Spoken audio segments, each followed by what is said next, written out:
All right. Welcome to Blake Street Banter, where one of us knows what the word banter means and the other one's along for the ride. Noah, how you doing?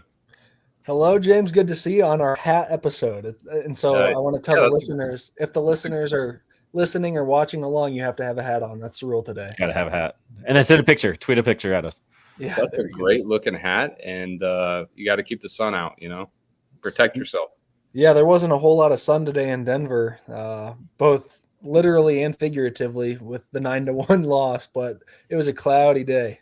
Yeah. Before you guys get into that, I gotta do the sponsorship. I completely messed up and we didn't talk about that before. Let's go to our sponsor. We got a sponsor. I just want to give a brief shout out to our new partner, Sports Spider.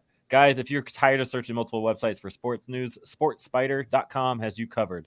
They collect the latest articles, videos, and podcasts from around the web and organize them by your favorite teams.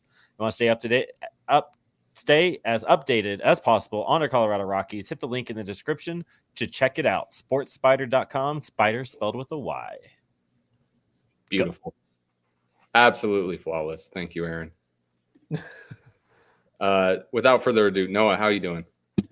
I'm good. I'm all right. A little uninspiring baseball today, but it's good to be back at the ballpark. How are you, James?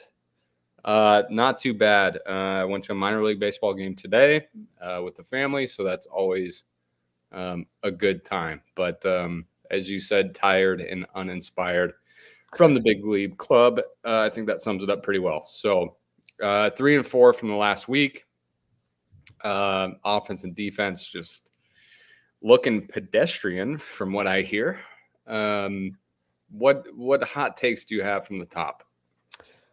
Well, in terms of the last week of play, it started really nice. We finished up our episode. The Rockies ended up winning a game they weren't supposed to win. In Anaheim, they were down 2 runs down to their last out, but Jake Cave, the man of the people, noted man of the people, came through with a huge 2-run homer, sent it to extras, and the Rockies won. Then go to San Diego. They won the first game there, but then bit of a struggle the last 2 days, and then with the Mets, kind of the similar pattern. They won the first game, and then the last 2 got a little away from them. But I know we'll touch on it. I'll touch on it now, and then we'll talk about it later. But a ton of injuries to our pitchers, which is just awful to hear. But yeah, it's been the offense this past week wasn't all that successful, and so that doesn't help make the product watchable. You know what I mean? Yeah, absolutely. And as any Colorado team, the offense has to show up because pitching really is a crapshoot. You never know what you're going to get on the pitching side of things. Not to bash them, but that's just the reality of being a Colorado Rockies pitcher. So offense, has to show up. The exciting Rockies teams of the 90s was because Blake Street Bombers and all of that. And then we're really far away from that, right? Just offense is tough to string together a lot of hits. There's some individual success in there that's, we can smile upon, but as a team, it's just not clicking the way that we want to. So you talked about pitching injuries. What's the news on that? Yeah, well, the big one today, Bud Black told us pregame that German Marquez done for the year. The Rockies are shutting him down. He had Tommy John last year, worked his way back pretty quick compared to most pitchers, and dealt with some soreness to land him back on the injured list. He was on the 15-day IL for probably 2 weeks now, so they had to make a move, whether to bring him back or transfer him to the 60. And they said they're going to shut him down because of a stress reaction in his right elbow. The good news there is Bud said he'll be fine in about 6 to 8 weeks, and so it won't disrupt his off-season program. And it happened in a part of the arm that's different from the part that was repaired with Tommy John. And so it's good that surgery went well. There's nothing from that. But still, you never like to hear that your all-time leader now in strikeouts is headed to the injured list. And German's one of my favorites. Of course. Do you feel like it's the club rushed him back too soon, or do you think it's just unlucky? I mean, I tend to lean towards he came back a bit too soon just because last year coming into the year, he had an injury, and it might have been 2 years ago. It feels like this has happened 3 years in a row now where Herman's ended the season on the injured list because of some soreness that ends up getting re-aggravated, and I know it happened multiple times last year, and unfortunately this one, it's just a bigger pain that's, I mean, like we said, gonna land him out for 60 days.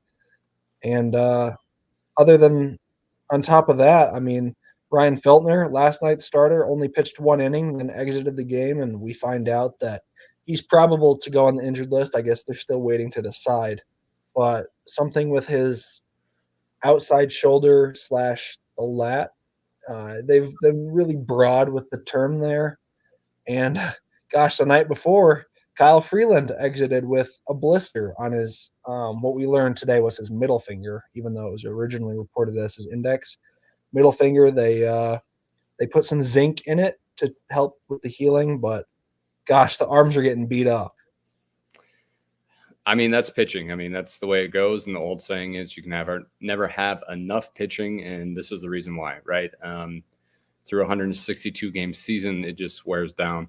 I think I did see that Feltner officially went on the 15-day IL. Could be wrong. I saw it on X somewhere, so who knows if that's official or what. But the good news about the silver lining about Feltner coming out is that Noah Davis, our boy, came in and pitched pretty strong 4 innings, which was really good to see. He has a pretty healthy ERA. And that's really good to see from my perspective. So yes, arms getting hurt is never good, but we're not competing right now. So it's good to see that we're giving plenty of chances to other arms just to see what they can do. And speaking of that, Riley Pint is going to be back up. The guy's been really, really good in AAA. I mean, really good. In limited major league action hasn't been great. And so that's not great to see, but he's going to be back up and he has yet another opportunity to hopefully show himself. So Noah, what do you expect or what are you hoping to see from Riley this time up? Well, he hopped in the game today and had a good, I think it was 2/3 of an inning, struck out Pete Alonso, and so that's always fun. I mean, a dude that's pretty tough to get out, as Gomber today gave up 2 homers to him. But for him, and Buddy will tell you this too, it's all about command. The last time he was up, I'm pretty sure it was in Chicago.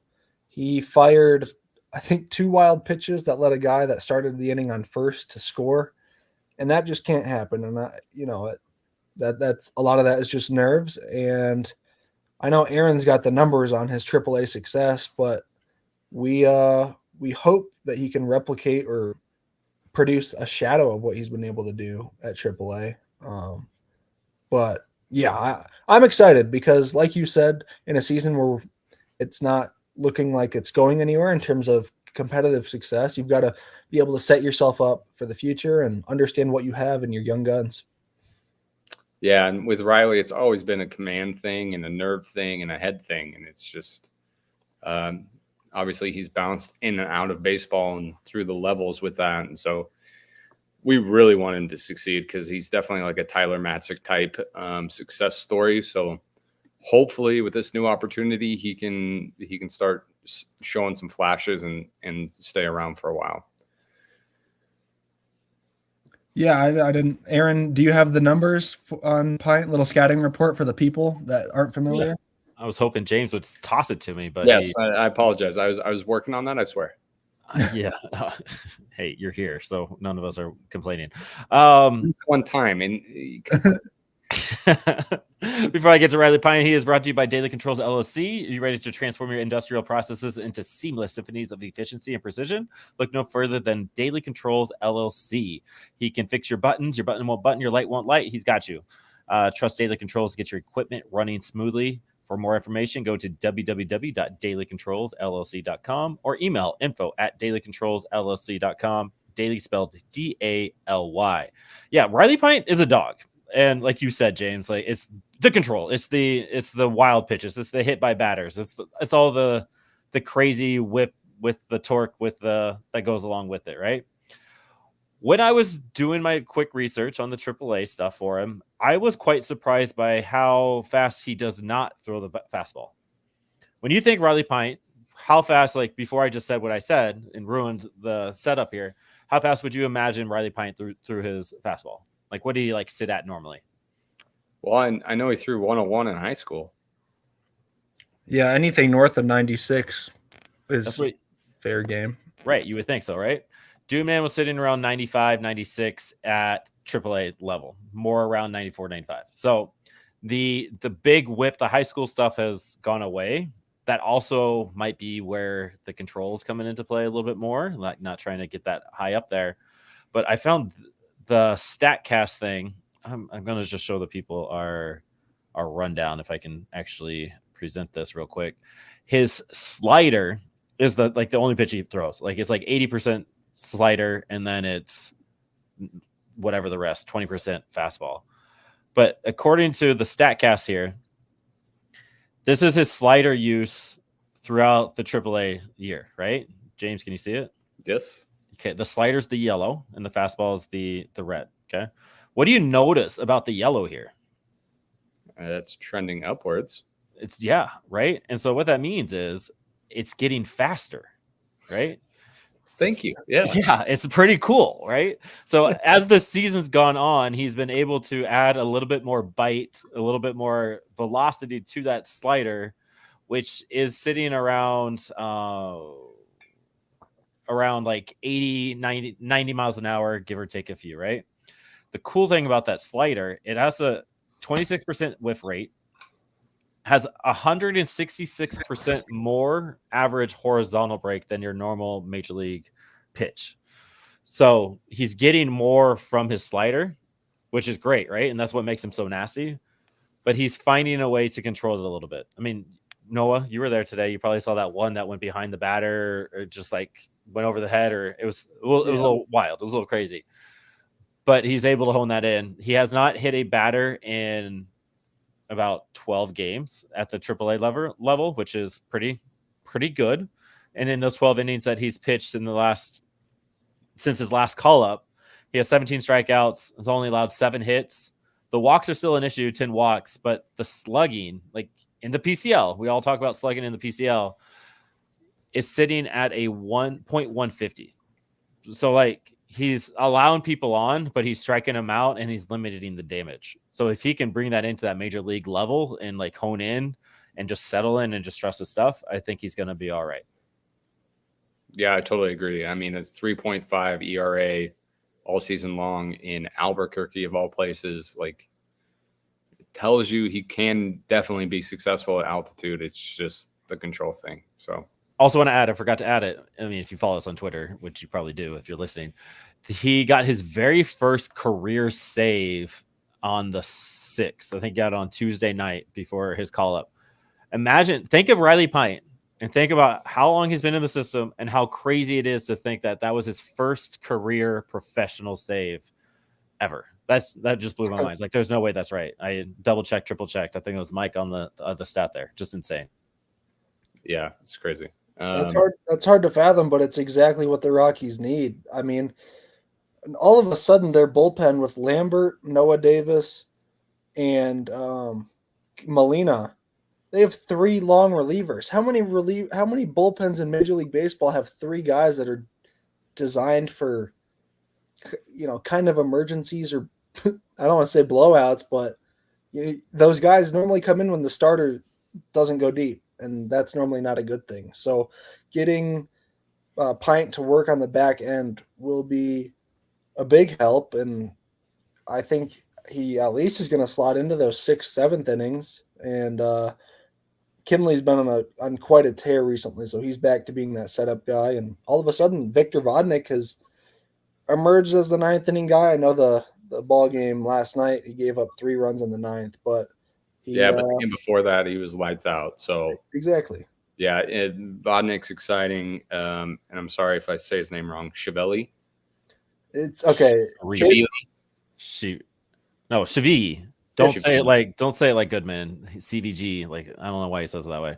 Chavi. The L is a ye. Chavi. And Bud Black has told us that it's CVG with like that's a what G Goodman coming says. out of nowhere.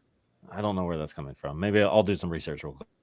Yeah, it's really interesting. It's one of the most unique last names I've ever seen. But no, like, I don't know. It's like, yes, we're not having a competitive season, and that sucks. But you see a lot of the talent that is there in place, and like, just if development goes well, like, things look pretty good. Like, I'm honestly excited for the next 2, 3, 4 years. Like, exactly, if we just keep it along the development lines. So, take it for what you want, but that's how I feel about it. Before you go to the next topic, question, posing it. So we got Feltner and Marquez officially on the IL. Yes, you were right, James. Feltner is on the 15-day IL. Marquez is shut down for the season. So who fills in for these spots right now? So you got Gomber, who saw his start today. Cal and Freeland are the three guys right now. Mm-hmm. I think Tanner Gordon's still up, so I imagine he's that fourth guy still. And then who is filling in that fifth? We staying with Noah? Does he get that? He might have earned it yesterday, right? Or do we go back to the well with Ty Block or Dakota Hudson down below, or maybe Jeff Criswell or Carl Kaufman? It will not be Ryan Rollinson. Ryan Rollinson is only pitching in relief, and his outings are like 1 inning a piece right now down in Albuquerque before you bring him up. Well, if I can get into the mind of Bud Black, which I never want to do, he favors experience. So like a Ty Block stands out to me personally. But honestly, it could be all three of those. And you made a great point that Noah Davis has kind of earned it at this point. He's had a couple really good long relief outings so far. So that's what I would like to see. And because I would like to see that, I know that that's not going to happen. So I'm going to Ty Block. I saw where that was headed right from the start. I hope Noah Davis gets that chance. I would be a little not upset, but disappointed if it was Dakota Hudson or Ty Block, because again, we're working towards next year, right? If it's a road game, Dakota Hudson for sure. That's true. But and they should play those splits if it's just gonna miss a starter here. Lean into it, like. And Dakota could be the road guy. They still don't know if Kyle Freeland's going to be good to go for his next start. So, because he might have to miss one with the blister. It's very doubtful that he'll go on the injured list, but he might have to miss a start. And so, I mean, you're right, Aaron. There could be. If Freeland needs help with the blister, he should call Rich Hill. Ask him what his treatment plan for that is. Yeah. Oh, thanks, Steve. Good to see you in the chat. Yeah, Freeland says that he's had these blister problems year after year since he entered the league, and he doesn't really know why, but it's just been something he's always had to deal with. But shout out, Lewis. Hopefully you have a hat on while you're watching. Did you see, James, what Charlie Condon did last night in his second pro game? I did not, but I saw he went 0 for 4 with 3 Ks in his debut. Well, he did in his debut, but last night he said that that's not acceptable, and then he went 4 for 5 with a home run. Exactly. Yeah, and a stolen base on top of that. There it is with my name over it. I think his OPS has already shot up to 1,200 or something ridiculous, simply from his second game after going 0 for 4. But shoot, that was so awesome to see, especially because the Rockies had just lost that game last night, and then he went yard, and so it was a perfect way to end the night. Yeah, I don't think Rockies fans quite appreciate that. Well, I mean, yes, it's a hyped pick, but I don't think they quite appreciate the fact that we were able to get him at 3 because he was the number 1 prospect on a lot of people's boards. A lot of scouts loved him as the number 1 pick, and the fact that we were able to get him at 3 is amazing. And it's going to be really fun to watch his development. And it's probably going to happen pretty quick. Like I could see easily that he's going to be making his major league debut at the beginning of 2026 for sure, if not a little sooner. But yeah, he's going to be really fun. I think I was talking about it a little bit today. So the Yard Goat season ends September 15th, I believe. That's the last scheduled game or that week. I would hope that he tears through high A, and then they at least give him a taste of double A in September. I mean, just a couple weeks would be huge. And I know the Yard Goats are going to play in the postseason, so it'd be interesting to see how he mixes in with that. But, well, yeah, and it could be a situation, he comes to spring training and does a Jackson Holiday and makes it really difficult for them to send him down during spring training. Spokane is also in the playoffs, and that's where he is at with Cole Messina. Oh, wow, yeah. Well, our minor leagues keep having postseason success, so that's good to see. But yeah, I think what we've seen the philosophy with Tovar. They brought him up for just a taste at the end of the year before, then he played. And if they do that with Condon, and that was at the pro level, if they do that with Condon in the minors, give him a taste of double A, he would 100% start next season with double A. I mean, that's a given. I think he's going to start next year with Hartford regardless. But gosh, I hope that we see him even by September of next year in the big leagues. I mean, it's hard to project that this Rockies roster right now will win. What did we talk about last episode? 30 more games if everyone improves a little bit. Mm-hmm. I don't, Yeah. I just don't know. What do you think a realistic timeline is? And Aaron, I know you talked about it with the Rockies Insider the other day, but if you want to share again for the people that didn't see. But James, what do you think? No, I think early 2026 is definitely realistic. I think it could happen even at the end of 2025 if things all went just like astronomically well. Yeah, I mean, he's a college hitter, right? It's not like he's coming in and trying to figure things out. Like, he's already a really, really good hitter. He's faced a lot of really good pitching in college. It's going to happen really soon, I think. Like, it's going to happen really quick. And our conversation with Brad Hopp the other day, we already talked about how a lot of these guys, especially top tier hitters in the minors, just go through really, really fast. And Condon's one of those guys to me. So,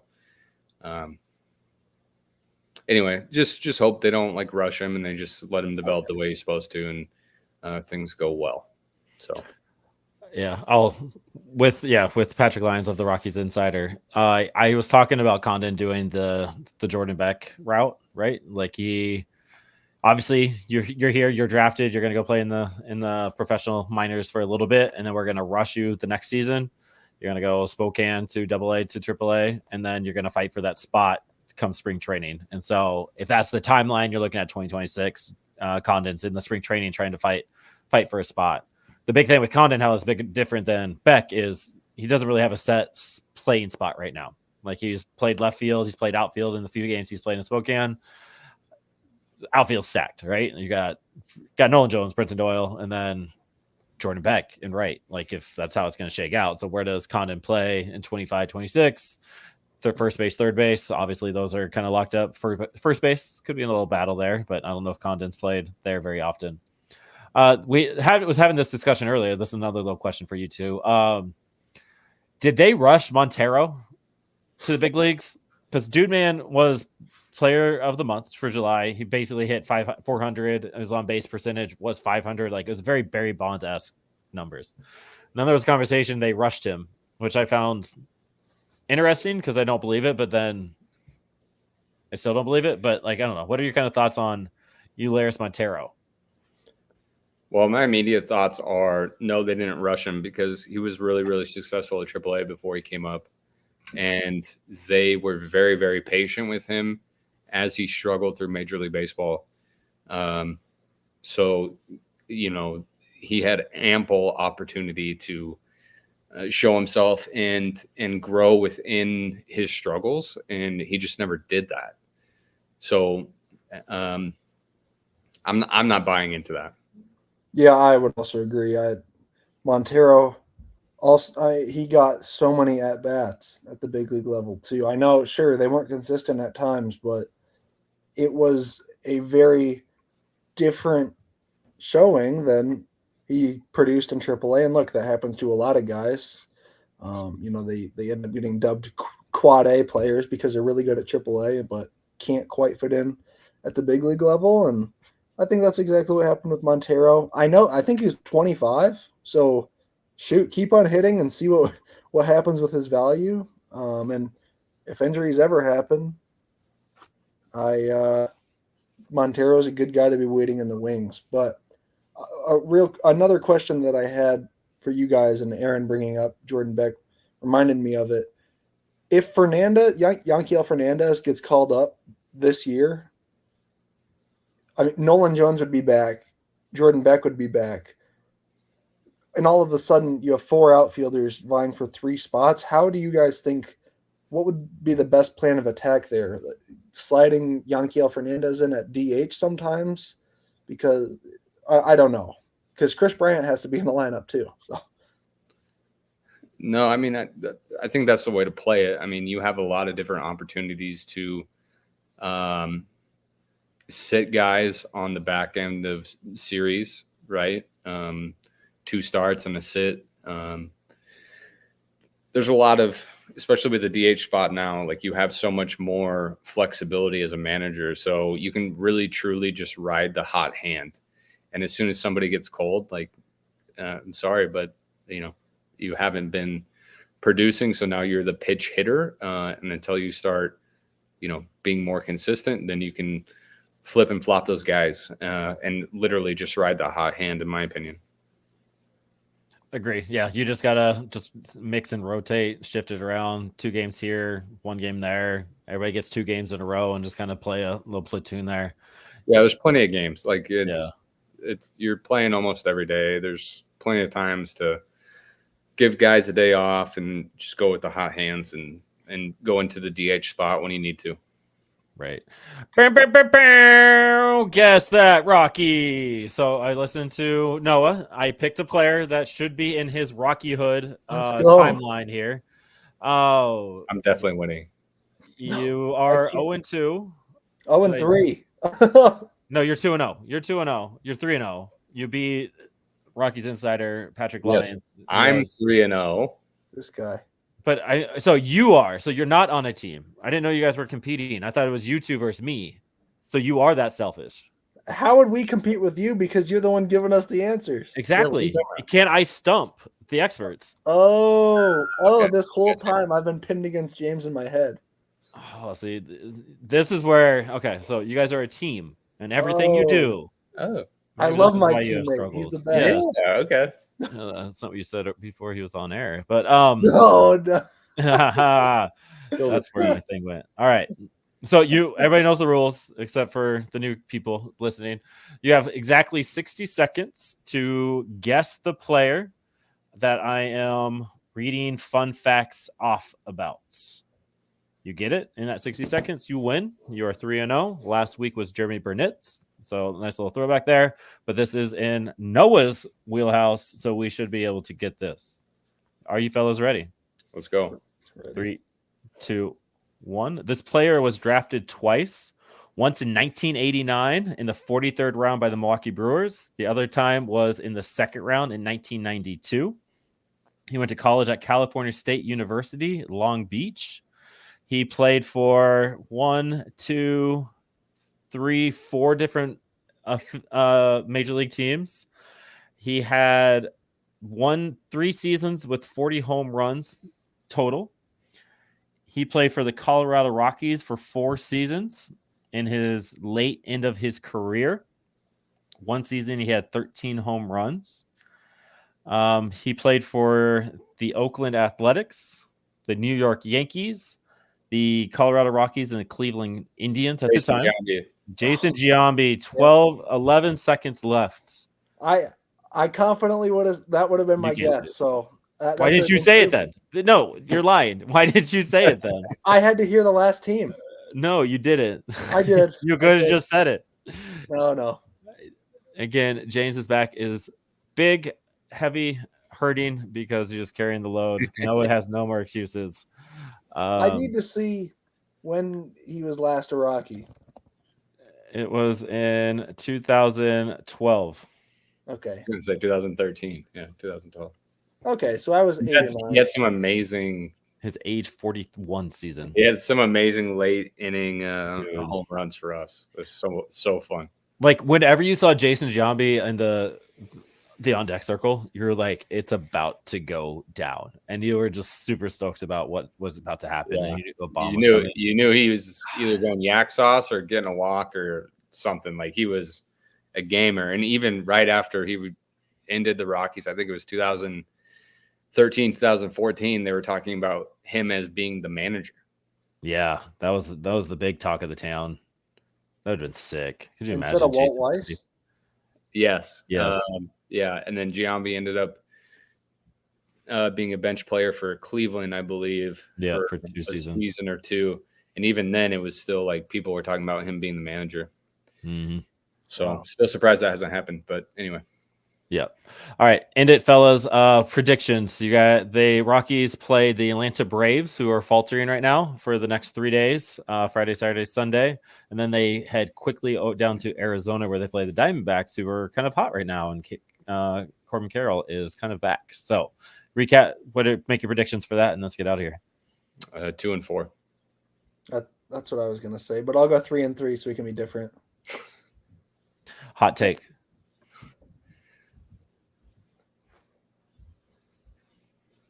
Okay. Maybe Tanner Gordon pitches into the 7th inning, and he should have 2 starts if he's tomorrow and then the last game in Arizona, if I'm guessing right. So he pitches into the 7th in one of them. That's my guy, Indiana University. I did not know that. I like that pick. James, if you need a hot take, who gets 20 home runs first? Tolia, Doyle, or Tovar, right? I think has 19. Honestly, I'm going to say Tolia. I mean, I don't love that pick, but that's probably what's going to happen. If he gets a hit, it's a home run. Like that's it. He's hitting 200. Like he's on your fantasy team. Yeah, I know because he hits homers. All right, so Tolia gets 21st. I've obviously picking Brenton Doyle. He almost got it today. That grand slam would have been sick. We were listening to it in the car with my son, and he's like, "Did he get it? Did he get it?" I was like, "No, he just missed it by an inch." It sounds like. Yeah, I like, think no. I think that grand slam would have cut the deficit in half. So that would have. It would have been a 7. It would have been a 7-4 ball game. Instead, it got a 1 run in. There we go. Yeah, it's like when Chris Paul hits a big 3 to deficit to 42. Like that. Noah, who's your pick for 20 first to 20? I think Tovar is going to hit it out.